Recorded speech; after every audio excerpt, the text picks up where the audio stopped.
बलिया नगर पालिका में 67 करोड़ के कथित घोटाले को लेकर सियासी भूचाल। सभासद यशवंत बिसेन ने ईओ पर फर्जी हस्ताक्षर और बंदरबांट का आरोप लगाया। कर्मचारी भर्ती और भूतिया स्टाफ के नाम पर भी भ्रष्टाचार के गंभीर आरोप। अब सुनते हैं यशवंत बिसेन की इस पर क्या प्रतिक्रिया है। 67 करोड़ रुपए के कार्य जो है स्वीकृत सभासदों द्वारा किया गया है, पेपर में भी निकला था। यह 67 करोड़ रुपया किन किन कार्यों में खर्च होना है, किस तरह का यह प्रस्ताव है, क्या कहना चाहेंगे इसको लेकर? देखिए, ये जो 67 करोड़ रुपया मैंने भी परसों पेपर में पढ़ा, कल के पेपर में था, अमर उजाला में और कई पेपर में भी था। अमर उजाला में लिखा था कि 67 करोड़ रुपया सभासदों के द्वारा पास कर दिया गया।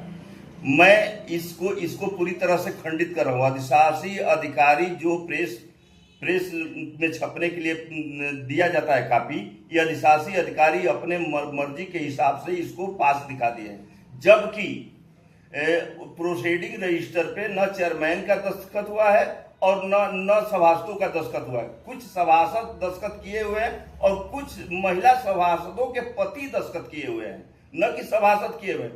एक तो पूरा वहां पे बहुमत नहीं बन पाई। और आप जो है कि मैं अधिशासी अधिकारी से ये बात मैं पूछना चाहूंगा कि इस प्रकार क्या नाम वो वीडियो दिखाएं जो कि बोर्ड में कितने सभासद आए हुए थे।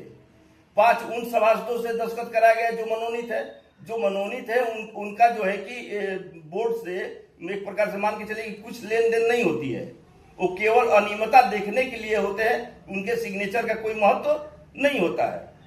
तो ये अधिशासी अधिकारी जो है कि 67, ये तो जब पेपर में आया तब पता चला कि 67 करोड़ रुपया पास हो गया। अरे पास हम भी उस बोर्ड में थे, वहां पे तो सभासद दस्तखतें नहीं किए। 2-3 सभासद थे, 2-3 सभासद दस्तखत किए, बाकी सभासद महिला सभासद के पति थे, वो लोग दस्तखत किए। ये फर्जी सिग्नेचर करा करके, और अभी तक मैं पूरी तरह से मतलब स्वस्थ हूं कि जो है कि अध्यक्ष महोदय का अभी तक उस पर सिग्नेचर नहीं हुआ है।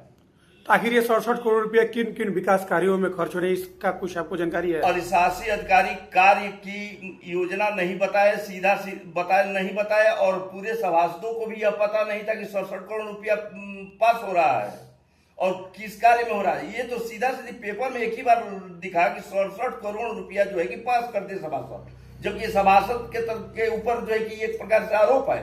दूसरी चीज, ये पूरा 67 करोड़ रुपया लूटने के लिए अधिशासी अधिकारी ये फर्जी जो है ये कार्य किए हुए हैं। मैं आपसे एक बात और बता दूं, यह अधिशासी अधिकारी भ्रष्टाचार में इतना लीन है कि मार्च में जो बोर्ड की मीटिंग हुई थी, तो आप ये देख सकते हैं।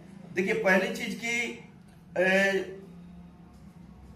चीज की जो है कि आउटसोर्सिंग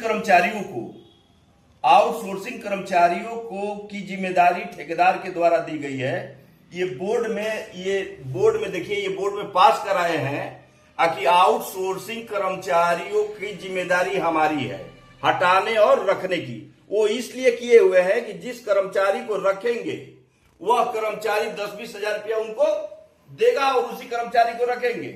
अब बताइए कि मतलब जो काम ठेकेदार का है, अधिशासी अधिकारी को अपने जिम्मे लेने की क्या जरूरत है? और मैं दूसरी चीज आपको एक और फर्जीवाड़ा मैं दिखा रहा हूं कि पिछले बोर्ड मीटिंग में जो सभासद अब्सेंट थे, जो नहीं गया था, उसके नाम से जो है क्या बोलते हैं प्रस्ताव पेश करा दिया गया। अब देखिए, यहां पे जो है कि ये कॉलम नंबर 23 जो है, कॉलम नंबर 23 का जो है कि सभासद, वार्ड नंबर 23 के सभासद अब्सेंट थे और उनके नाम से ये प्रस्ताव जो है कि जारी करा दिया गया है। मतलब कि भ्रष्टाचार में इतना लीन है कि जो है कि उनको ये न समझ में आया कि कौन कर्मचारी जो है कि है और कौन कर्मचारी नहीं है। इस प्रकार की भी अनियमितता बरती गई है। तीसरी की चीज ये है कि आउटसोर्सिंग कर्मचारियों का 200 अभी तक जो है कि 266 कर्मचारियों का जो है कि वो किया गया था, क्या नाम है, टेंडर किया गया था। भुगतान 39 लाख रुपए का लगभग टेंडर हुआ था, और ये जो है कि लगभग 50 से 55 लाख रुपया हर महीना जो है कि ये भुगतान करते हैं। अब बताइए कि मतलब जहां 39 लाख रुपए का टेंडर हुआ है, 50-55 लाख रुपया भुगतान करने का क्या मतलब? कर्मचारी अधिक दिखाते हैं, जो अपना कर्मचारी रखे हुए हैं जिनको जो है कि मतलब जो काम नहीं करते हैं उनके नाम पे पैसा भजाया जाता है। अब देखिए अब क्या किए हैं इस पिछले बोर्ड मीटिंग में, आउटसोर्सिंग कर्मचारियों का जो है सीधा सीधी 358 कर्मचारियों का स्वीकृत करा लिए हैं सभासदों को मिला करके। अब बताइए कि जहां 266 कर्मचारियों का हर महीने सैलरी नहीं दिया जा रहा है, वहां पे 358 कर्मचारियों को आपने स्वीकृत करा दिया। कहां से उनके बाप के घर से पैसा आएगा? मैं यह अधिशासी अधिकारी से पूछ रहा हूं कि आम जनता के पैसे को विकास कार्य में लगाने के बजाय आप जो है कि कर्मचारियों के नाम पे पैसा लूट रहे हैं। ये पूरी तरह से भ्रष्टाचार फैला हुआ है। और मैं आपसे एक और बात बता दूं, इस भ्रष्ट अधिशासी अधिकारी की भ्रष्टाचार का बढ़ावा अब कहां से मिल रहा है ये तो मुझे पता नहीं, लेकिन मैं एक रिक्वेस्ट जरूर करूंगा कि बलिया के जिला अधिकारी महोदय और बलिया के मंत्री माननीय दयाशंकर सिंह जी विधायक, ये मैं जरूर कहूंगा कि इस अधिशासी अधिकारी के ऊपर जांच बैठाएं। अगर ये दोनों लोग अगर जांच नहीं बैठाते हैं तो हम और हमारी बलिया नगर की जनता ये समझेगी कि इस भ्रष्टाचार में ये लोग भी लीन है। नहीं तो इस अधिशासी अधिकारी की क्या हिम्मत कि जिला अधिकारी के नाक के नीचे और माननीय मंत्री दयाशंकर सिंह के नाक के नीचे इस प्रकार का भ्रष्टाचार। क्या मंत्री जी को यह दिखाई नहीं दे रहा है कि हमारे नगर में इतना पैसा आ रहा है लेकिन किस प्रकार का काम हुआ है पूरे नगर में? एकदम यथा स्थिति बनी हुई है, सारे वार्डों की जो है कि नाली और गलियां उसी तरह पड़ी हुई है।